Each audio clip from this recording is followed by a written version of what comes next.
میرے پیارے آقا صلی اللہ علیہ وسلم کے پیارے دیوانوں، صحابہ جتنے بھی راستے تلاش کرتے وہ قرآن سے راستہ تلاش کرتے، قرآن مقدس کی گائیڈ لائن کو فالو کرتے، قرآن مقدس کے بتائے ہوئے طریقے پر عمل کرتے۔ نتیجتاً سچویشن یہ تھی کہ وہ جہاں چلے جاتے تھے منزل بڑھ کر ان کے قدموں کا بوسہ لیا کرتی تھی۔ آج مجھے افسوس کے ساتھ کہنا پڑتا ہے ہمارا قرآن شریف سے تعلق نہایت ہی کمزور ہو چکا۔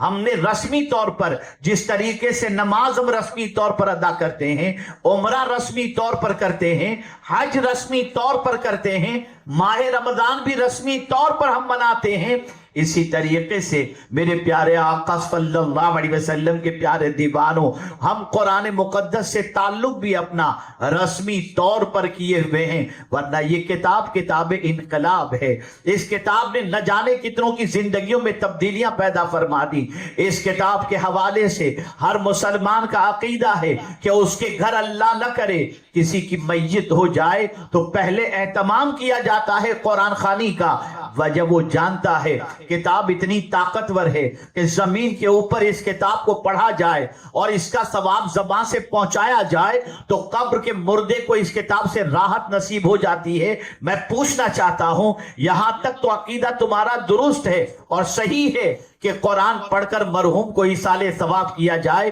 تو مرحوم کو قرآن کا فائدہ پہنچتا ہے، بس اب تھوڑی سی فکر کو تبدیل کرنا ہے، تھوڑی سی سوچ کو تبدیل کرنا ہے، اور وہ یہ ہے کہ جس طرح سے یہ کتاب مردے کو فائدہ پہنچاتی ہے اس سے زیادہ یہ کتاب زندوں کو بھی فائدہ پہنچاتی ہے۔ لیکن ہم نے صرف مرنے کا انتظار کیا اور مردے کو فائدہ، کہ ہم کو فائدہ اس وقت اس کتاب سے ملے گا جب ہم مر جائیں گے تو یہ کتاب ہمیں فائدہ پہنچائے گی۔ نہیں، یہ جب مردے کو فائدہ پہنچا سکتی ہے تو زندہ کو بھی فائدہ پہنچاتی ہے۔ یہی وجہ ہے کہ حقیقت میں اگر کہا جائے تو یہ زندگی دینے والی کتاب ہے، یہ زندگی عطا کرنے والی کتاب ہے۔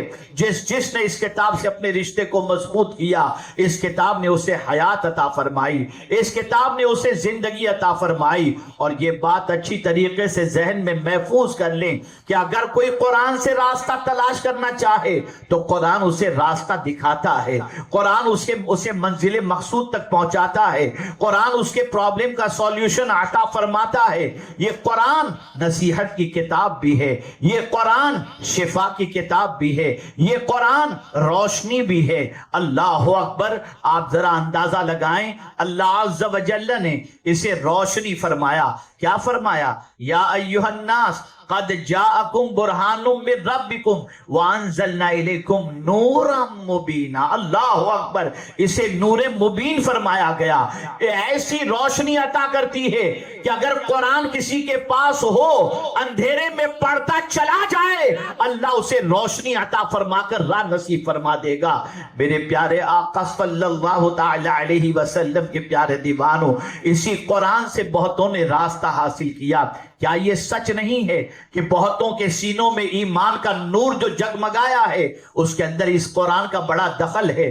اللہ اکبر! یہ قرآن اپنی تاثیر رکھتا ہے۔ آپ ذرا دیکھیں اور اندازہ لگائیں، جنوں کا بھی معاملہ دیکھیے، انہیں بھی ایمان کی دولت ملی قرآن کی وجہ سے۔ کیا آپ کو نہیں معلوم رسول رحمت صلی اللہ علیہ وسلم ایک مرتبہ مسجد کے اندر نماز پڑھا رہے تھے، نماز کے اندر رسول اعظم سے قرآن سن کر جنوں نے اسلام قبول کیا اور اپنی قوم کے پاس جا کر کے انہوں نے کہا اِنَّا سَمِعْنَا قُرْآنًا عَجَبًا يَهْدِي إِلَى الرُّشْدِ فَآمَنَّا بِهِ وَلَن نُشْرِكَ بِرَبِّنَا أَحَدًا۔ ہم نے ایک عجیب قرآن سنا۔